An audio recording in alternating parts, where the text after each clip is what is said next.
Good to meet you. Thank you.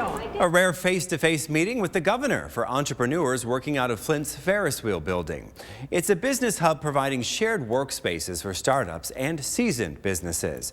Governor Gretchen Whitmer's visit, a welcomed opportunity and also a chance for us to sit down with Whitmer to look back on the past year, what she's presently working on, and how long will COVID be part of our future. Michigan appears to be leading the country in COVID cases. What happened? So, I mean, this is the story of the unvaccinated. Unfortunately, people who have not gotten vaccinated are getting COVID. We know that whether it's Minnesota, Wisconsin, Ohio, Indiana, Illinois, or Michigan, all of our COVID numbers are increasing. And obviously I'm the governor of only one of those states, and that's what I'm focused on. But I think it's important to share that perspective. But in Governor Gretchen Whitmer's state, hospitalizations have gone up for several weeks, and Michigan continues to have the most cases in the country. Whitmer has been the subject of murder plots and massive demonstrations over her administration's strict quarantine and mask policies early on in the pandemic. Those have since been lifted, but not reinstated, even as the case numbers go up. This virus still poses a very real threat, and they're filling up our hospitals because with unvaccinated COVID patients, largely 93%. And that's why, availing ourselves of this free, effective, easy to get vaccine is so important.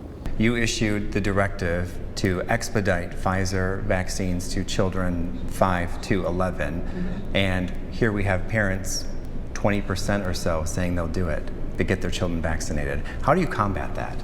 I think it's important for parents to get their questions answered.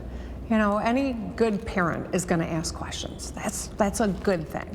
But to talk to the pediatricians, not to look to social media for answers, but to talk to a trusted medical provider so that you understand the threat of long-haul COVID and what it could mean to your child. Michigan's economy also feeling the pain. Record numbers of people on unemployment, the rising cost of goods and childcare, a worker shortage, and supply chain disruptions.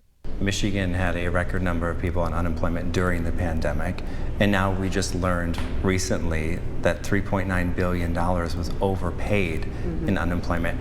How are we going to recoup that money? Well, there was a lot of fraud.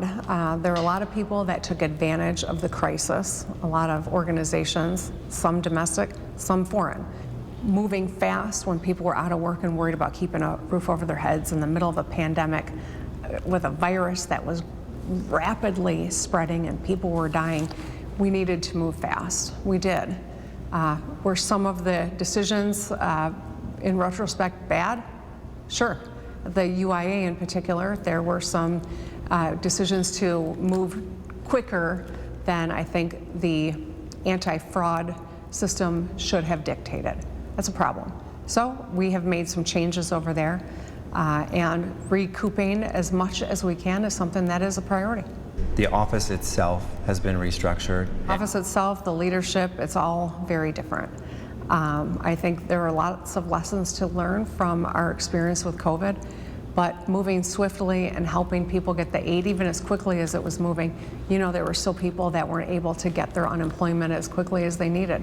And that was what was, I think, motivating a lot of the swift action. Michigan's infrastructure, some will say, is in pretty bad shape. You campaigned on fixing the roads, fixing the damn roads.